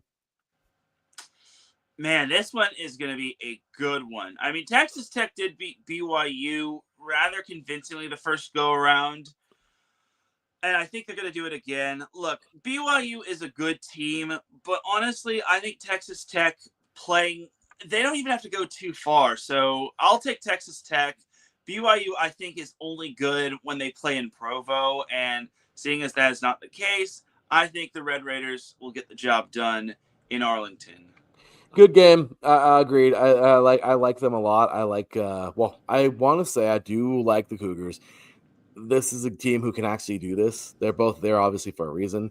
But I think there's a realistic chance they can actually win this one. But Texas Tech is too good. Unless they slip or something.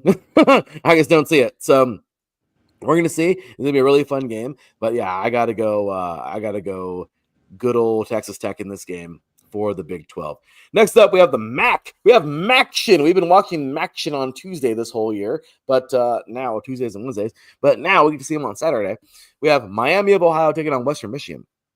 So Ford Field hosts a classic MAC clash as Miami of Ohio meets Western Michigan with the title up for grabs. The Redhawks look to ride wide receiver Kenny Perry, while Broncos counter with dual threat quarterback Blake Lowry, one of the nation's most dynamic players. So December Maction delivers again. Who you taking? I'll take Western Michigan just for the sheer fact that they don't have to go too far. I think it'll be close, but I'll take the Broncos to win this one. Definitely going to be fun. I'm looking forward for this one. So, yeah, should be a great game. But yeah, going Broncos all day in this. Okay, next up, we have another chapter in an iconic rivalry today. We have number 3, Georgia, taking on number 9, Alabama. They collide in Atlanta for the SEC supremacy, if you will. The Dogs lean on running back Nate Frazier and a dominant defense, while the Tide turn to quarterback Ty Simpson and wide receiver Jermaine Bernard to reclaim conference glory. Who takes it? Playoff survival. Man,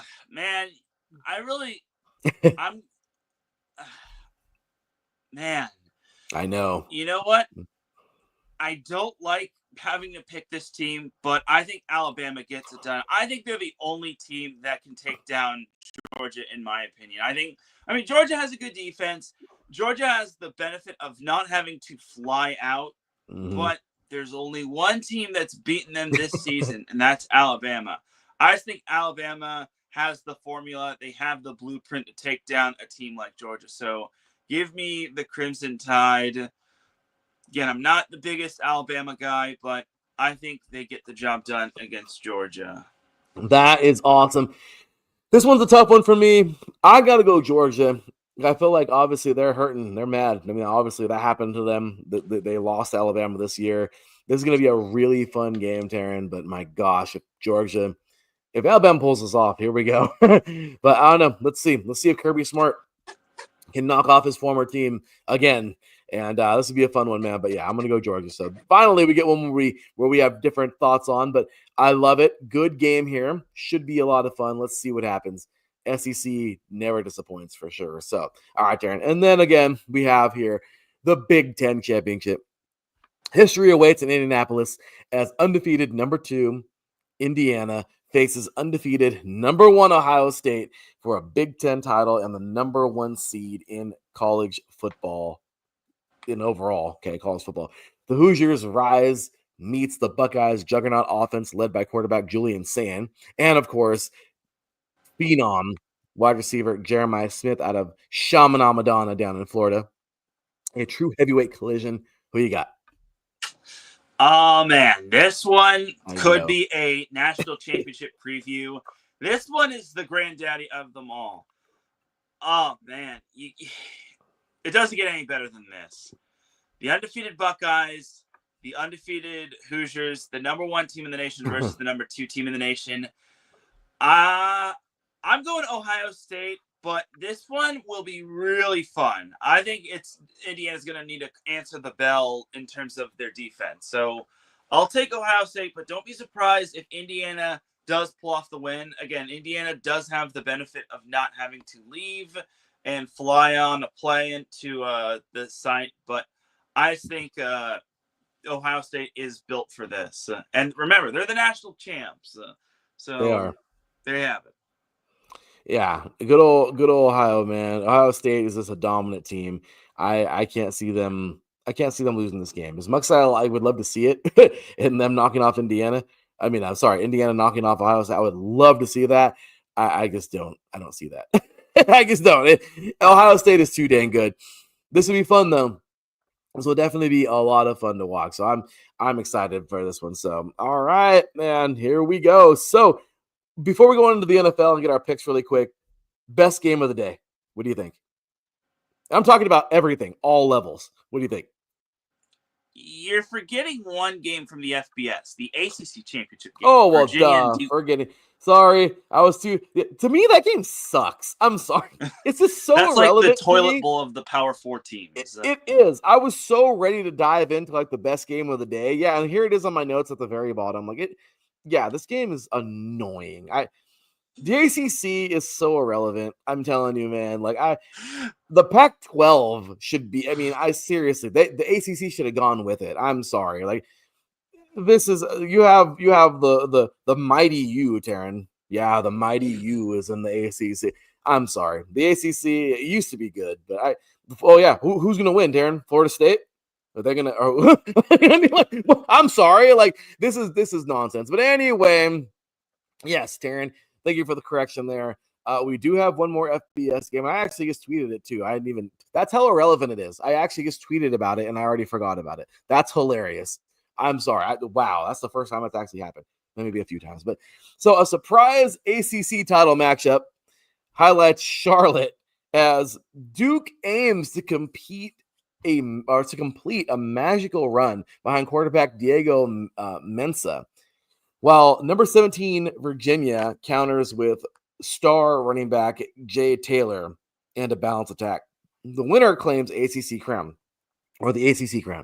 and maybe a ticket to the college football playoff where they'll probably lose in the first round. Teran, who do you think is going to win this game? Well, let me add some context to this whole thing. Duke got into the championship because they finished in a 5-way tie for second place with SMU, Miami, Pitt, and Georgia Tech. Do we see those other 4 schools that I mentioned? They were all left out, and Duke was the fortunate one to basically make it into the championship game. That said, even though Duke is at home, quote unquote, it's in North Carolina, I'm going to go with Virginia. I mean, come on. You really think I'm going to pick Duke to beat Virginia? No. If Duke somehow wins this, then we got to have a talk about the ACC. Yes. I mean, I don't know. I don't know. This is that ACC is a mess. The ACC, yeah, I guess merged already with somebody. I'm sorry. I guess what the hell? Like really, what is this nonsense? What is this crap? I don't know, man. But all right, Teran. Well, here we go, man. Let's make this really quick. We only got like 9 minutes, if even that, in the show. My apologies. But let's go ahead and get ourselves some NFL picks here. Because while we're here at the end, we've already reached it. So, okay. A little bit of preview time for the NFL. Well, it's been fun. It's been a fun year. And again, we start to see who the real team is, who the real teams are, and definitely the fakers. But again, we're just gonna go stupid rapid fire through here. But obviously, we've seen the Lions get a big victory over the Cowboys, 44-30 on Thursday Night Football, which is like the weirdest Thursday Night Football ever. I still can't really understand what I was watching that day. But anyway, all right, Teran, here we go, man. Seahawks, Falcons, kick it off. 9-3 Seahawks, 4-8 Falcons. Quick and dirty. Like I said, we only got a few minutes left. Who you got? Seahawks, easy money. Yeah, I guess, the Falcons are falling apart right now at the seams, and I just don't see this team being very good. So, yeah, I'd like to see them do better right now, but it's just not working. So, okay, that's where I'm at too. So, okay, next up, we have the 4-8 Bengals and the 8-4 Bills. If the Bills somehow lose this damn game, I swear. Bills can't afford to lose this one. They are in desperation mode. Cincinnati's coming off of a big win, but honestly, I think Buffalo pulls this one off. Yeah, there's no way. They have to win this game. If the Bills watch lose out this for game, Joe Shiesty, though. Joe Burrow, though. Yeah, let's see. But I got to go with the Bills. Titans at 1-11, Browns at 3-9. The Browns have played in more toilet bowls this year than I've ever seen anybody play in. But here we go, Teran. Who you got? I'm going to take the Browns just because their defense is better. I'm not picking them for Shedeur Saunders, though. This is the most interesting match. It's a toilet bowl, but it's Shedeur Saunders versus Cam Ward. But I'm going to go with the Browns. It's crazy. It's crazy. This game sucks. This game sucks something awful. All right, next up, Commanders and Vikings, which is kind of another toilet bowl. This is the toilet paper bowl. Yeah, this is just as bad as the other one, but I'll take Washington even though Minnesota's going to get J.J. McCarthy back or 9 back. But I got to go with Washington. Jaden Daniels is back too. Oh, he is. That's right. Well, let's see what happens. Yeah, agreeance there. Dolphins and Jets. What the hell is going on this week? Okay. Wow. Wow. Okay, what do you got? Dolphins. Dolphins, just because, right? I mean, there's no other explanation. Even though they're gonna have to play in the cold. Oh yeah, no, that'd be fun. Saints at 2-10 versus the Buccaneers at 7-5. Yeah, this week is horrible. Okay, next. Oh, we got Tampa Bay. They're getting healthier by the day, even though Mike Evans is out, but he's pretty much opening the window for his return. No, he is. That should be fun. Colts at Jaguars. Both of them are 8-4. Kind of funny. This is actually a good game. Yeah, this one is gonna be a big one for the AFC South title, but I gotta go with Jacksonville. Colts are on the decline, and they don't win in Jacksonville. So give me the Jags. I'm totally with you. Steelers at Ravens. They're both 6-6. The Steelers are on the way down. I think Ravens are on the way up. This one's an interesting one, just because both these teams had bad losses last week, but I'll take the Ravens in a close one. This is going to be the prime AFC North type of match, where defense is going to be played a lot and scoring will become at a rarity. Yeah, I can see that for dang sure. Next up, we have great, my lovely Raiders at 2-10 hosting the 10-2 Broncos. Yeah, this is just a wonderful game. As much as I'd like to see the Raiders pull off the upset, I gotta go with the Broncos. Yeah, I'm all for it, dude. There's no way. There's no way. If the Raiders, obviously I'm picking them, but I'm messing up the music. Let's go ahead and restart that. That's just, see, look at that. Look at that. You mentioned the Raiders and things just start messing up. Isn't that crazy, Teran? Well, there you have it. I'm totally with you on that. Raiders are probably going to lose horribly, but obviously I got to pick them. But yeah, Broncos are probably going to dominate them. Okay, next up here, we have the Bears at 9-3 and the Packers at 8-3-1. Teran, this is going to be a great game, actually, I think. I'll take the Panthers. I think Chicago's due for an L, and Packers still have their number for the most part. Yeah, I think so too. I'm going to go Pat Go on this game. Let's see what happens. Rams at 9-3, Cardinals at 3-9. Again, the suck fest continues in this week. Rams are going to bounce back from last week. Last week was kind of a little bit of a random fluke. Random blip on the radar. Rams will steamroll the Cardinals. I totally agree with that one. Sunday Night Football. We'll talk about this one more tomorrow, but Texans at 7-5, Chiefs at 6-6.